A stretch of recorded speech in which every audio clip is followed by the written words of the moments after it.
მხოლოდ მაშინ ვართ ქრისტიანები და მხოლოდ მაშინ ვმოწმობთ ჩვენს ქრისტიანობას, როდესაც თითოეულ განსასწრელ წვრილმანი იქნება თუ დიდი მოსულ ჩვენ ცხოვრებაში, როგორც გონიერი და თავისუფალი არსებანი გამოვიყენებთ ქრისტეს დიდებისათვის.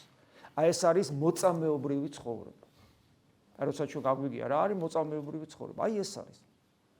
როცა ყველაფერს აბსოლუტურად განსაკუთრებულად განსაცდელს, ანუ იმ მდგომარეობას, შენი ცხოვრების იმ წამებს, როდესაც ცუდად ხარ, როდესაც თითქოს ღმერთი როგორც ყოვლის შემძლე არ გეხმარება, როდესაც ცისკწამებენ, როცა უსამართლოდ იდევნები, როდესაც ავად ხარ, როდესაც რაღაც სტიქიები მოქმედებენ შენზე, როდესაც სიკვდილის პირას მიდიხარ, გესმით?